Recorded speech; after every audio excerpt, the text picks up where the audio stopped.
My name is Jeff Engel. I'm from Madrigal and Associates Insurance.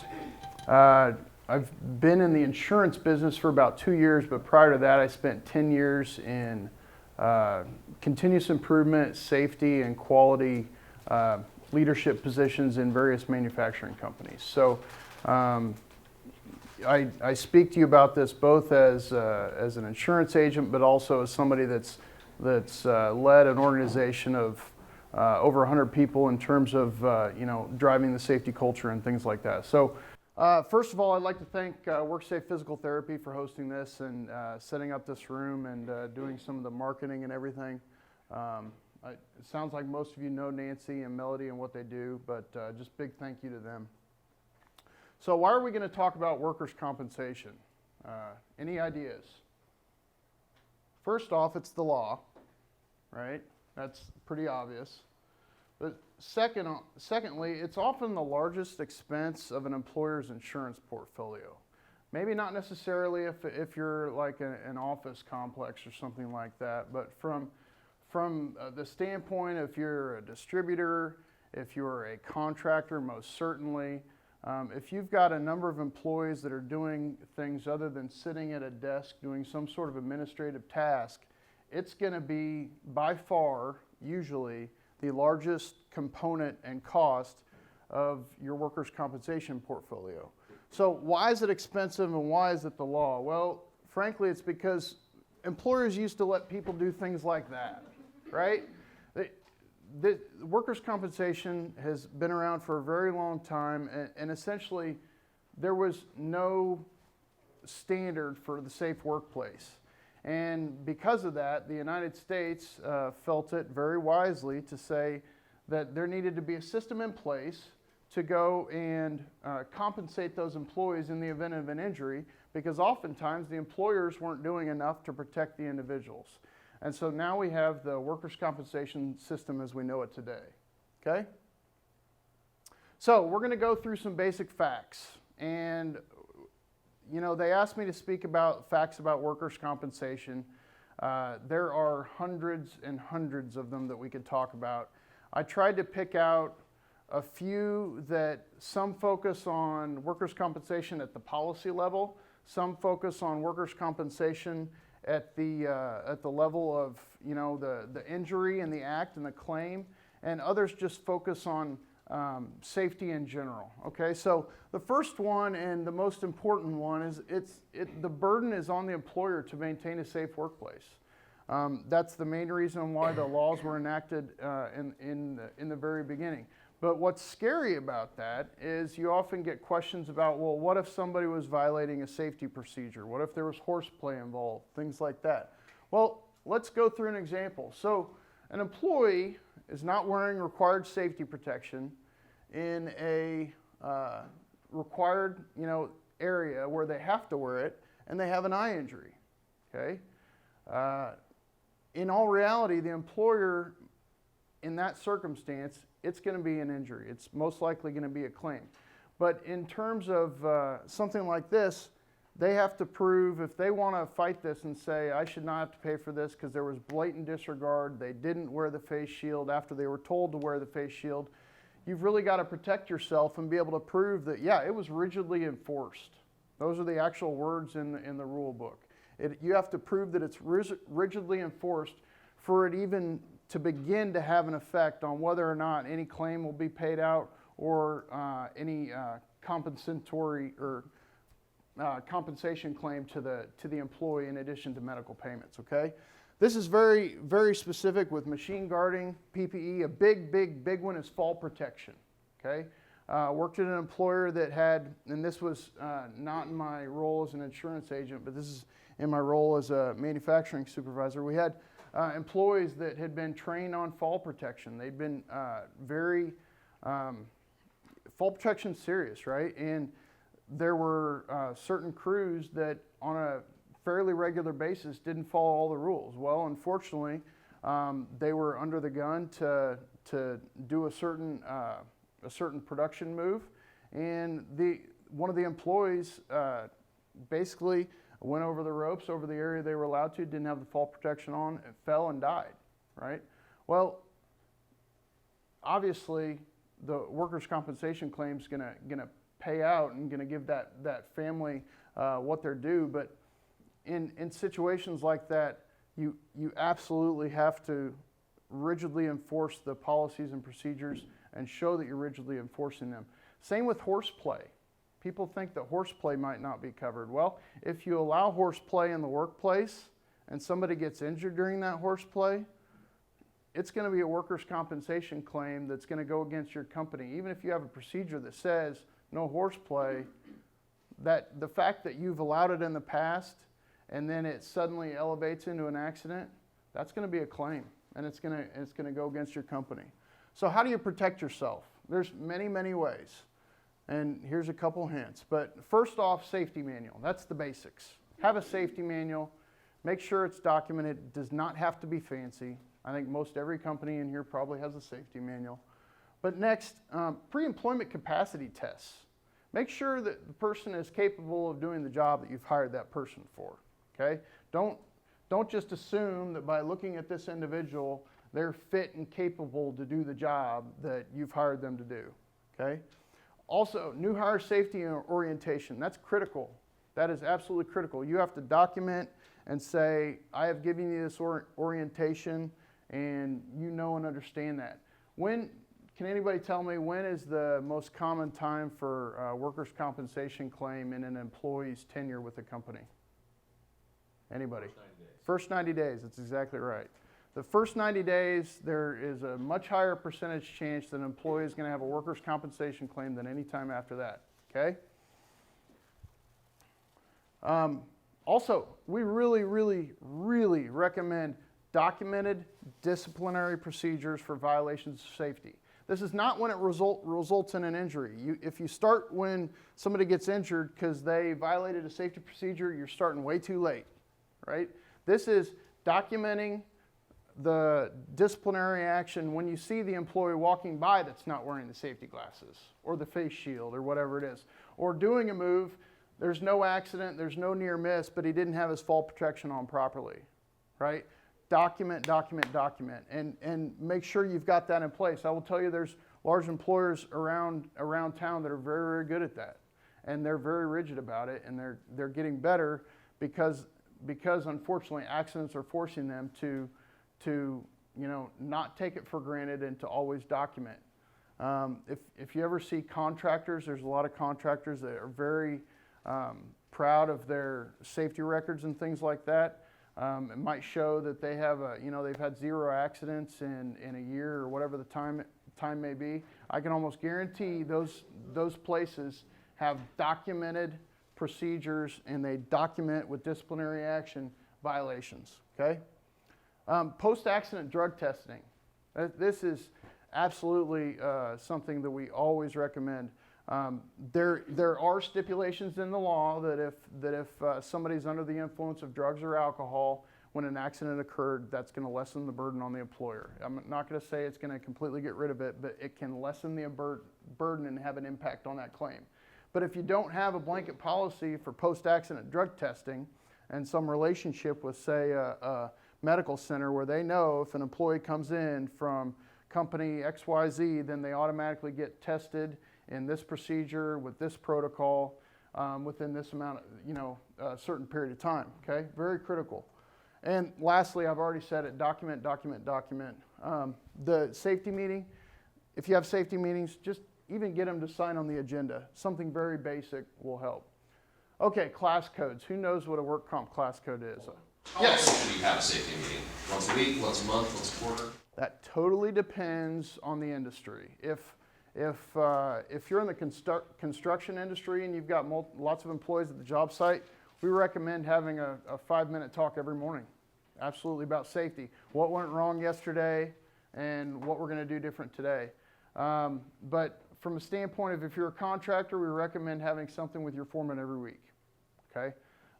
If you're production, office environment, oftentimes in an office environment, a monthly safety meeting refresher, October's fire awareness month, right? So might not go against workers' compensation type issues, but there's always a good monthly refresher to have. But if you're in some sort of activity where people have the ability or potential to get hurt on a regular basis, if they're in what we consider a hazardous class, which we're going to talk about on the next slide, then we recommend once a week. Okay? Good question. All right. Who in here knows what class codes are? I'm guessing most everyone does. All right. Very basic. So every employee in the United States has to be placed in a class for their job. Okay? That specific class might be a roofer. It might be what we call clerical. It might be outside salesperson. Every class has nationally set pricing. It's set with the company called NCCI, that's the National Council on Compensation Insurance, and then every carrier varies their rate based on that class, and then they vary their rate in every state as well. Okay? Now, the class price ranges, there's very low ones and very high ones. You can anywhere from 0.2% of somebody's wages could pay for their workers' compensation up to 15% of their total payroll could be what you'd be paying in premium. Now, fact two is if you're on the administrative side and you're handling the workers' compensation policy for your company, crossing the class codes between a non-hazardous and a hazardous job is not allowed. Okay, can't do it. So the biggest and best example is an office clerk who walks through a manufacturing area a few times a day to check production. They're entering that hazardous environment on a regular basis, and even if they spend 7.5 hours a day at the computer, if they have to spend 30 minutes a day walking in to check production, they have to be classified as a production employee because they're entering that hazardous work environment. Does that make sense? So does that mean if that task is in their job description, or like say they're delivering something to someone out on the floor? Yep. That count too? Every carrier is a little bit different. That's the best advice on that. There are some carriers that if you just if you cross the threshold into a production area, they're going to go ahead and say, well, you need to be classified as a production employee or whatever it is. There are other carriers that say, well, if it's not in their normal job description, that's fine. We just recently had a large fitness club had the discussion about whether or not their office administrator who sits at the front desk in the receptionist area could be classified as a clerical employee. Well, there's no physical division between the office area and entering the actual fitness club. There's no large wall door they have to go through. The carrier in this case said that that person needs to be classified as a fitness gym employee, okay, not as a clerical. Does that answer that question? It's definitely not cut and dry, always err on the side of caution. The worst thing that can happen is you go along all year and you have them in the lower class code and then you get hit with a huge audit at the end of the year. There's a company in town that they're a roofing contractor. All their supervisors had been classed as, basically there's a class code for construction supervisors and superintendents. Well, the carrier they were with had made a new determination based on some rulings from NCCI that said even if they're a construction superintendent, if they ever get up on a roof to do an estimate, they also need to be classified as a roofer 100% of the time. And so you're talking workers' compensation policy for, specific to those people increasing by a factor of 10, for those 5 supervisors. So huge implications, and it's, it'd be horrible to be stuck with that bill at the end of the year, so it's always better to get it, figured out up front. With that said, the roofing contractor, a lot of them now are actually using drones to do their estimates on the roofs of buildings, which much faster, much safer. We just got to figure out the FAA and the drone insurance. We're working on it, but it's definitely not cut and dry. So yeah, it's amazing what they can do. Okay, this is a mod worksheet. Who's seen a mod worksheet before? Okay, those that have not seen a mod worksheet, this is the work comp sheet that can make or break a company, really, in all reality.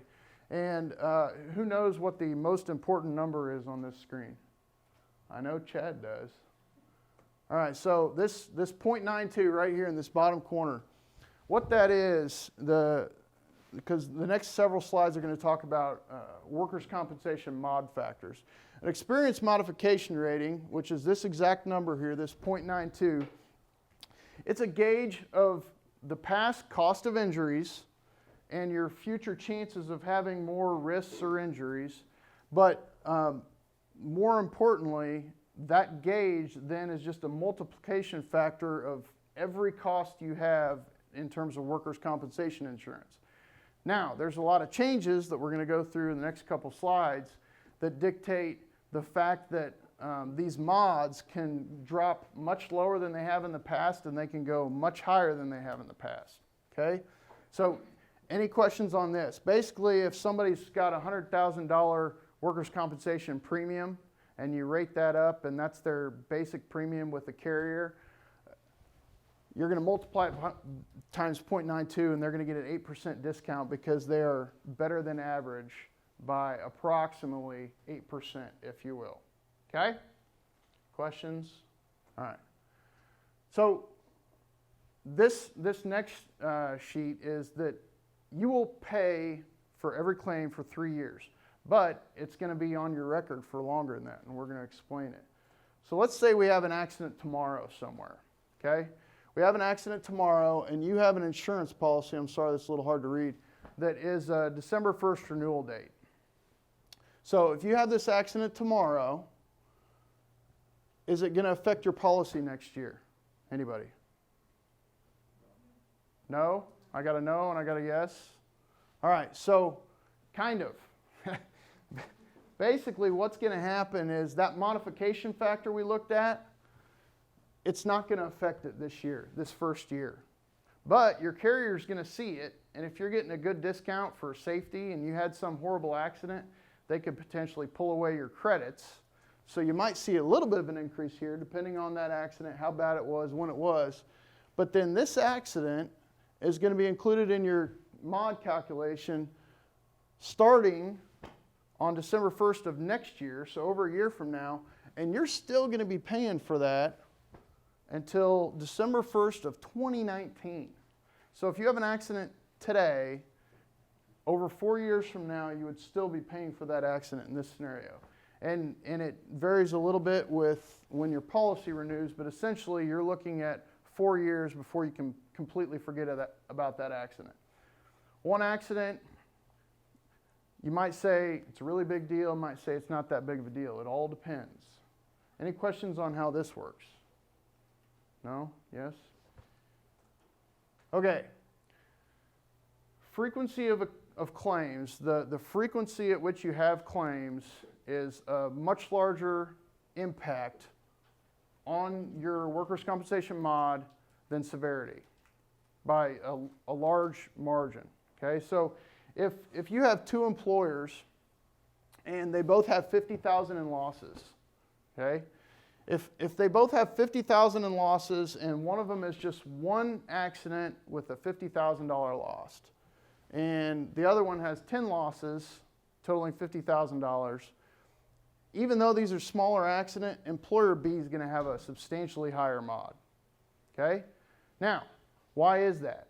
Why do you think? It's a pattern, right? It's showing a pattern. And why are they not as concerned about what the cost of one claim? This claim could honestly be $200,000 and you'd still have a higher mod with employer B. Why is that? Anybody? Because the actual cost of any one specific claim is very, very, very, very hard to predict. Based on the employee's health before the accident, based on their current salary, there are so many factors that are involved when you have an accident that could make it a very small injury, or from a cost standpoint, or a very, very expensive injury from a cost standpoint, that it's very hard to predict. But if you've got a pattern of injuries, then all they're doing is they're just waiting for the big one. That's what that carrier is doing. They're waiting for the big accident to happen. But incident-only claims don't affect that, correct? If you have an incident-only claim with no medical?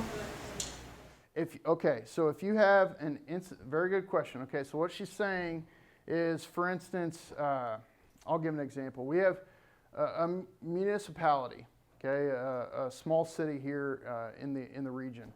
They may have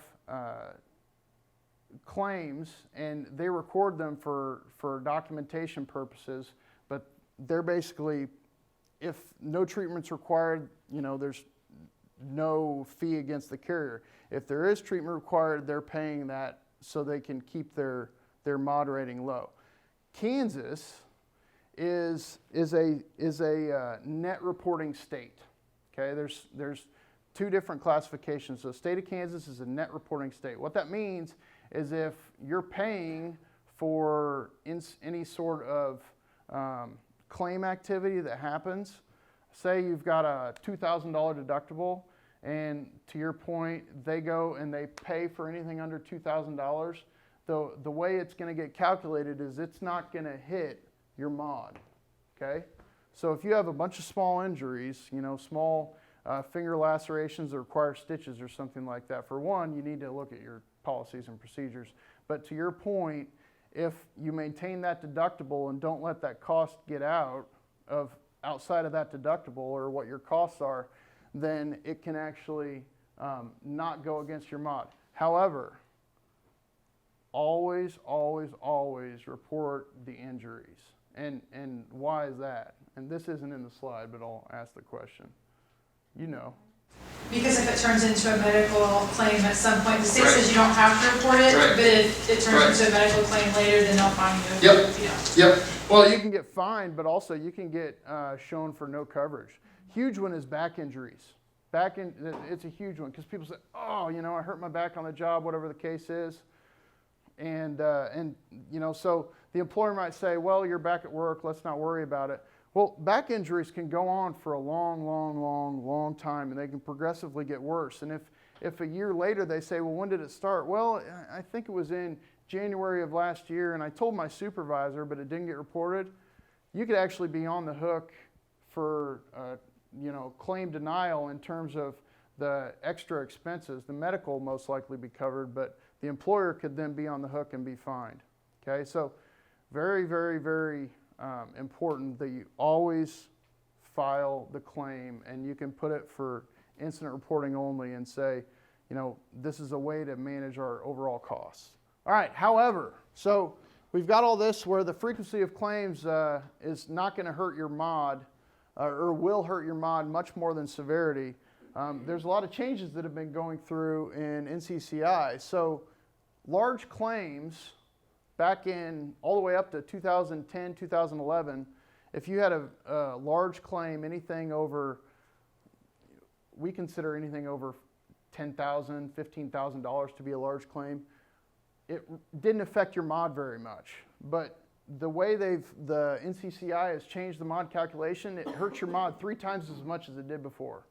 Okay, so there's this thing called the split point. I'm not going to bore you with it, but the split point in how you calculate a mod basically shows that at that point they cap off any losses and don't count them against your company and your premium. So back in 2010 and earlier, it was $5,000 was the split point. And what that means is that if you had a $12,000 claim or $13,000 claim, the only portion that would primarily affect you was that first $5,000.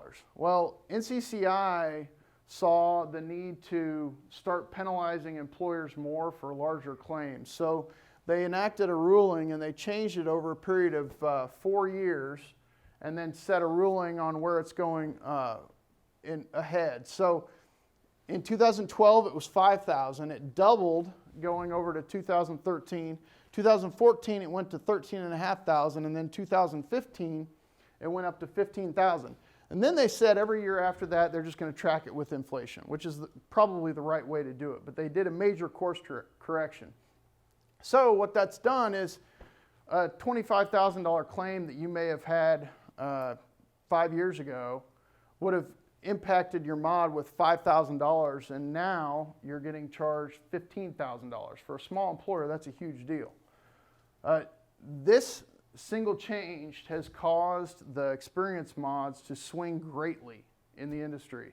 The days of seeing most employers at 0.8 to 1.2 is somewhat over, I will say. We've seen companies that have hugely benefited. We worked on an account this year that had a mod of 0.55. So the underwriter's throwing every credit in the book to this company, and then you get to take that and discount it by 45%, and they got a wheel of a deal. On the other side, we've worked with a company that has a mod of over 3, right? So you take whatever premium their competitor be paying, and they're paying 3 times as much. Now, I've got myself into a high mod problem. I've got all these workers' compensation costs. I'm thinking about retiring, or I can't keep going because of the huge cost of workers' compensation. There's all kinds of different things people think of, but you can't escape a high mod by selling to an investor. They travel with the business. So if you've got the same employees, the same equipment, and you sell it to an investor who has no relation to you, with a new name, new business entity, your mod's going to go with you, okay? Because nothing truly has changed about the business. Also, if you're what I like to call a serial entrepreneur, and you own more than 50% of multiple businesses, you're going to have all your mods in one. It's all going to be combined. So if you have a trucking company and a construction company and a restaurant, and you have an accident in the trucking company, it's going to affect your pricing in the construction company and the restaurant as well. Okay? So very, very important that you look at it as an entire portfolio when you're working with something like that. Would there be any way to change your mod? Not obviously changing ownership or changing your corporate name, but what sort of drastic change would it take in order to create a new mod?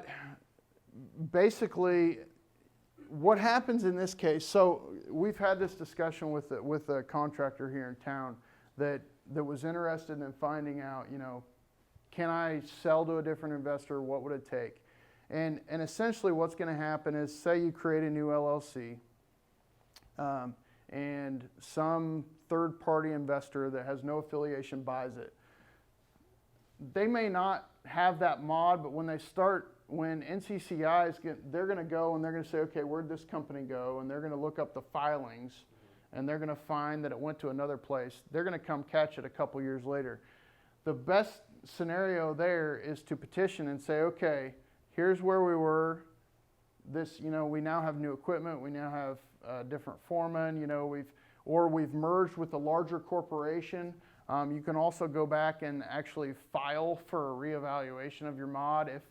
For instance, if you've had claims in the past that were very large, that had open reserves, and so basically the company said, I think I'm going to pay out something. It's going to be pretty big, so they might put a $100,000 or $200,000 reserve on that. If those claims close, you can go back in and refile for them to reevaluate. But I will say, getting a mod redone is one of the hardest things in the insurance industry. It is very uncommon, very, very uncommon. So like I said, if you're a serial entrepreneur and you have a safety issue in one part of your business, it could really hurt. So here's the big thing that a lot of people think is a majority of these workers' compensation claims are due to large accidents or large injuries or some sort of horrible event that might be a freak occurrence. That's not true. The largest percentage is strains and sprains. If you look at missed time injuries in 2010, this is all from the Bureau of Labor Statistics, almost 40% of missed time injuries, actually missing work, was due to strains and sprains. So you calculate it in the missed time, the actual medical payments. They're saying the average cost is about $31,000. But here's the thing that surprised me is a repetitive motion injury, because you have to leave that, whatever, if it's an arm or shoulder or back or whatever it is, and you have a repetitive motion injury, because you have to leave it completely still essentially to fully recover or not do your job, on average, you actually are going to miss 10 days more of work or be on light duty for 10 more days than with any other type of injury. So the largest component, people always think about it, could be a fall from heights or, you know, an electrocution or some sort of, you know, slip, trip, and fall. Yeah, those are all bad, and those are all bad things that happen, but the easiest, biggest bang for your buck, 9 times out of 10, is to focus on strains and sprains. And One way to think of this, and Amanda and Wanda can probably support me on this, it takes longer to recover from carpal tunnel than it does an amputation. Yep, it's true. Absolutely. So, kind of surprised me a little bit doing some of that research, but it's all very, very true. So, any questions on that? All right. Like I said, I've already hit my time. I could have talked for hours and I tried to pick an assortment of topics, but improperly managed workers' compensation can really dramatically affect your bottom line, whether it's from the policy level or the safety level or the claim level. So always make sure you are fully knowledgeable on the situation. Always ask questions. Never hesitate to ask your carrier questions or your agent to get specifics on something. Always report your accidents. And you know, if you want to do set up a deductible or something like that, most carriers will let you. But that's kind of the summary. Any questions? Any other questions? I wanted to, I was talking to another business consultant friend of mine and told him what we were doing, and he said, it's funny that you are doing this now, because he was consulting with a company in Topeka who bought another company. It was a small mom and pop shop. They had one accident. Their workers' comp premiums went up so high. They got the bill on Monday. He said, I can't afford to do this anymore. He said, Friday's our last day of business. Yep. They went out of business. So, Yep. you know, everything he'd worked for his entire life, basically, Mm-hmm. he decided, I can't do it anymore. I'm shutting down. So it made a really good opportunity for someone else to come in and buy that business. But it can make or break a small company. Mm-hmm. Absolutely. Or I- a large one. Yeah. I just wanted to talk a little bit about a new program that we've started, our early intervention program. And we've done this program for many years. It's not a brand new program, but we're doing a new take on it. We've hired an athletic trainer who's also have experience in ergonomics and working with the industrial athlete, who can now come out to the facility and take care of those early aches and pains that maybe you would have to send to the doctor, or if you didn't have anybody medical on staff, you wouldn't know what to do with them. This trainer can now come and take care of that for you. So when you mentioned the incident-only claims, it's probably going to increase the incident-only claims, Oh, yeah. but won't cost any extra other than what the hourly fee is to have the trainer out there. I'm really excited. There's been some national studies. There's anywhere from the low end is a $3 return on investment all the way up to an $18 return on investment. So not only are you increasing your productivity by keeping the people at work, but you're saving money 4 and 5 years from now too by lowering your mod rate. In addition, we do the pre-placement testing, but if any of you have locations in other states, we're doing another seminar next in December. We have a nationwide provider of the pre-placement testing who can, since we are local, we can't necessarily go to Houston or whatever and set up the program. This company will do that too. So if you're interested in that, let me know, and I'll make sure you get an invitation to that seminar as well. Any questions? I have a question. Yes. So, certainly pre-placement is one of the key things that can affect your whole safety program. Yep. And your accident and work comp, right? But after that, once they're yours and they're properly placed in the proper jobs and all of that, then what do you think is next in this? What are people thinking now? Is it job rotation? Is it warm-up exercise? What is it? Warm-up exercise, stretching programs were the trend for a while, but there was really no hard data that said they prevent injuries. So people are spending a lot of money and time doing that. I really think it's the early intervention, because people have a face that they can go to and say, my elbow hurts. Do you think it's serious, or is it just, you know, an ache or pain? You can treat that on site, do all the first aid so it doesn't become a recordable, you know, whether it's heat, ice, whatever, relative rest, moving him to a job where it necessarily won't bother that body part, and then keep him at work and keep him out of the doctor's office at the same time. Job rotation is good if it's in a very repetitive manufacturing environment, but there's as Ashley can attest, there's a whole lot of issues. If it's a union shop, there's issues. If you have a lot of contract or temporary workers and your turnover is so high, then that's another big. And job rotation is not it's not a fix. It's another tool in the toolbox, I guess. Alberta's used the early intervention program for, I don't know, 10 years or more. And they are really good about when we identify someone who's having shoulder injury, for example, we know which tasks on their line are contributing to that, and their team leads and supervisors are very good about saying, okay, we'll just move him on down here, take him off that, and I think it's successful, but I mean, you're the one that's paying the bill, so. Most definitely. Yeah. And the employees feel good, it makes them feel like we care, and, you know. Yeah, because on top of everything else HR has to do, you don't have time to go out there and check on them all the time and follow up and make sure that they're going in the right direction instead of getting worse. Yeah. What do you, Jeff mentioned you coming into Madrigal and doing an audit of their workspace, so that, yeah. It's just based on how many people we're looking at. You know, if you have a handful of people, 4 or 5, then it takes a couple hours, and we'll give you a report. I don't want people to think that we're out there to sell equipment. The majority of what we do when we do an office ergonomics is adjust someone's chair, because they have these really nice chairs with 3 or 4 levers, and they don't know what to do with them. Right, Wanda? So that's usually what we do, and it might be moving monitors, just simple tweaks. So it's money well spent. Jeff, what about the aging worker like me and workman's comp? Does the age of workers have anything to do with that? And Nancy, how do you compensate for your older workers? Like you have to accommodate me sometimes.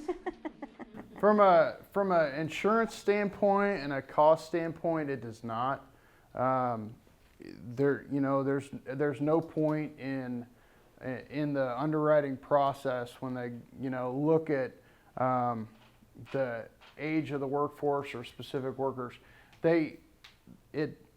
It'll come into play occasionally, but not from a cost standpoint. There's no factoring in the mod. And honestly, for the most part, if somebody's aging and they've been there for a long time, that's what companies like. Because from a carrier standpoint, that's what carriers like, because their body's conditioned to it. They've trained themselves how to do it properly over a period of time. They probably are a dedicated employee that's gonna, not say, hey, I hurt my back on Monday when really it was on Sunday playing softball. So very little. Now, from Nancy's standpoint, I'm sure that's probably a different answer. The biggie with aging workforce and work comp is because, and we just use 50 as the cutoff, because really when you hit age 50, it goes downhill, right? I mean, I'm just saying.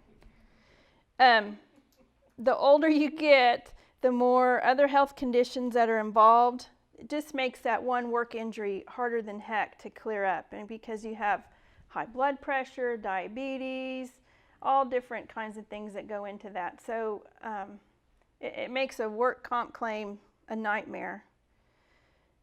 That again goes to the pre-placement testing, because no matter what the age of the person, they have to meet the same standards to do that job. So you can find out from the beginning whether they're physically able to do that job, and then you're not going to be classified as discriminating based on their age. You're making sure they're physically safe to do the job. You do any post-placement testing? We do. The law says you can do, if you feel like safety is in question, the individual safety or the people that he's working with is in safety, you can do a fit for duty test and compare that to the physical demands of the job. You can also do return to work testing. So if someone's been off work for whatever period of time, whether it was work comp or a personal injury or whatever, you can have them go through the same test and make sure. The doctor may say they're cleared for duty, but not have a real good understanding of what they do. And they may, the employee may be in the office saying, my mortgage is behind, I really need to get back to work. And they're going to sign a release for him to go back to work. So you as the employer have the right to refer him in for that fit for duty testing.